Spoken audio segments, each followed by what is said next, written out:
Hi friends, welcome back to the channel.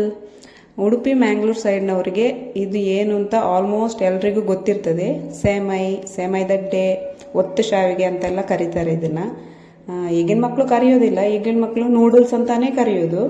ಹಾಗೆ ಇದಕ್ಕೆ combination ಆಗಿ ಊರಿನ ಕೋಳಿಯ ಸಾರು ಮಾಡ್ತಾರೆ. Best combination.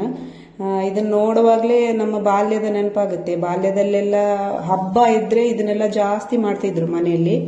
ಈಗೆಲ್ಲ ಸ್ವಲ್ಪ ಕಮ್ಮಿ ಆಗಿದೆ. ಅಂದರೆ ಇದಕ್ಕೆ ಸ್ವಲ್ಪ ಮಾಡಲಿಕ್ಕೆ ಕೆಲಸ ಜಾಸ್ತಿ, ತುಂಬ ಟೈಮ್ ಹಿಡಿತದೆ ಅಂತ. ಸೊ ನಮ್ಮ ಮನೆಯಲ್ಲಿ ಮಾರಿ ಇದ್ದಿದ್ರಿಂದ ಯಾರಿಗೂ ಹೇಳಿಲ್ಲ.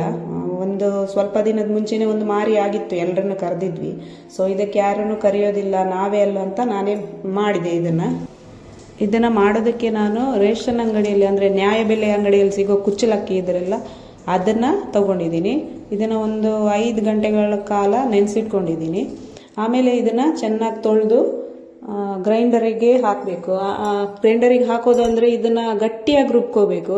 ಸಪೋಸ್ ಗ್ರೈಂಡರಲ್ಲಿ ಆಗೋದಿಲ್ಲ, ನಾವು ನೀರಾಗಿ ರುಬ್ಕೊಳ್ತೀವಿ ಅಂದರೆ ನೀರಾದರೆ ಗ್ಯಾಸ್ ಮೇಲಿಟ್ಟು ಸ್ವಲ್ಪ ಬಿಸಿ ಮುಟ್ಟಿಸ್ಕೊಳ್ಬೇಕು. ಇದನ್ನು ಅಂದರೆ ಅದು ಗಟ್ಟಿಯಾಗಬೇಕು, ಕೈಗೆ ಅಂಟಬಾರ್ದು. ಆ ಥರ ಗಟ್ಟಿಯಾಗಿ ರುಬ್ಕೋಬೇಕು. ಇದಕ್ಕೆ ಬೇರೆ ಏನು ಹಾಕಬೇಕಿಲ್ಲ, ಉಪ್ಪು ಹಾಕಿ ಗಟ್ಟಿಯಾಗಿ ರುಬ್ಕೊಂಡ್ರೆ ಸಾಕು. ನೋಡಿ, ಈ ಥರ ಕೈಗೆ ಅಂಟಬಾರ್ದು, ಉಂಡೆ ಮಾಡಲಿಕ್ಕೆ ಈಸಿ ಇರಬೇಕು.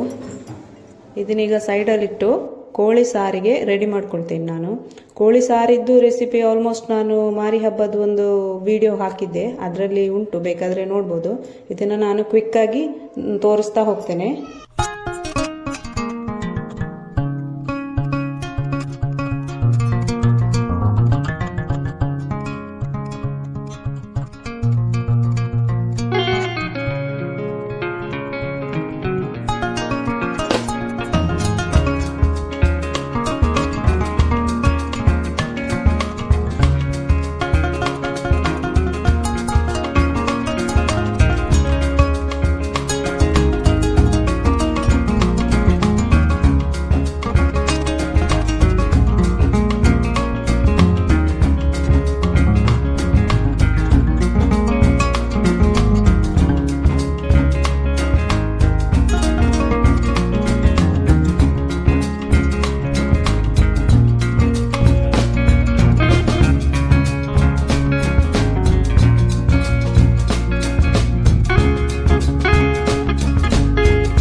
ಇನ್ನು ಒತ್ತು ಶಾವಿಗೆ ಮಾಡೋಕೆ ಇಡ್ಲಿ ಬೇಯೋ ಪಾತ್ರೆಯನ್ನ ಸ್ವಲ್ಪ ನೀರು ಹಾಕಿ ಒಲೆ ಮೇಲೆ ಇಟ್ಕೊಳ್ಳೋಣ.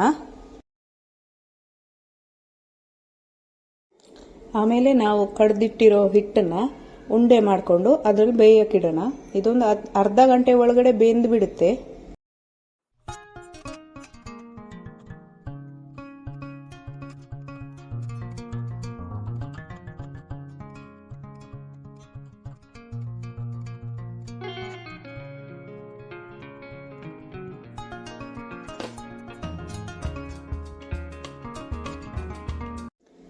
ಅರ್ಧ ಗಂಟೆ ಆಯಿತು, ಈಗ ಚೆನ್ನಾಗಿ ಬೆಂದಿದೆ, ಸಾಕು.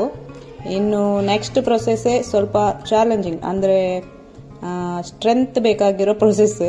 ಹೇಗೆ ಮಾಡೋದು ಅಂತ ನೋಡೋಣ. ಇದು ಶಾವಿಗೆ ಮಾಡೋ ಮೋಲ್ಡ್. ಇದರ ಅಚ್ಚನ್ನು ಅದರೊಳಗೆ ಹಾಕಿಬಿಟ್ಟು ರೆಡಿ ಮಾಡ್ಕೋಬೇಕು. ಆಮೇಲೆ ಒಂದೊಂದು ಬಿಸಿ ಆಗಿರುವಾಗಲೇ ಒಂದೊಂದೇ ಉಂಡೆನ ಇದರೊಳಗೆ ಹಾಕಬೇಕು. ನಾನಿಲ್ಲಿ 2 ಉಂಡೆ ಹಾಕ್ತಾ ಇದ್ದೀನಿ. ಒಂದು ಹಾಕಿದರೆ ಸ್ವಲ್ಪ ಸಣ್ಣದಾಗುತ್ತಲ್ಲ, ಅದಕ್ಕೆ 2 ಹಾಕ್ತಾ ಇದ್ದೀನಿ. ಅದನ್ನು ಹಾಕಿ ಈ ಥರ ಇದ್ರೊಳಗೆ ಮೋಲ್ಡನ್ನು ಕೂರಿಸಿ ಮೇಲಿಂದ ಪ್ರೆಸ್ ಮಾಡಬೇಕಂದ್ರೆ ತಿರುಗಿಸ್ಬೇಕು. ಇದನ್ನು ತಿರುಗಿಸಿದಾಗ ಇಲ್ಲಿ ಶಾವಿಗೆ ಬರುತ್ತೆ. ಇಷ್ಟೇ, ನೋಡುವಾಗ ಇಷ್ಟೇ ಅನಿಸುತ್ತೆ, ಆದರೆ ತಿರುಗಿಸ್ಲಿಕ್ಕೆ ಸ್ವಲ್ಪ ಶಕ್ತಿ ಬೇಕು.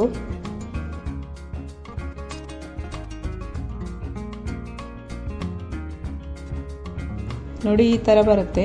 ಉದುರುದ್ರಾಗಿ ಬಂದಿದೆ, ಏನು ಅಂಟಾಗಿಲ್ಲ. ಆಮೇಲೆ ತಿರುಗಿಸ್ಲಿಕ್ಕೆ ಕಷ್ಟ ಆಗ್ತದೆ ಅನ್ನೋದಾದರೆ ಈ ಮೋಲ್ಡಿಗೆ ಸ್ವಲ್ಪ ಆಯಿಲ್ ಹಾಕಿ ಗ್ರೀಸ್ ಮಾಡ್ಬೋದು ಮಾಡೋಕ್ಕಿಂತ ಮುಂಚೆ.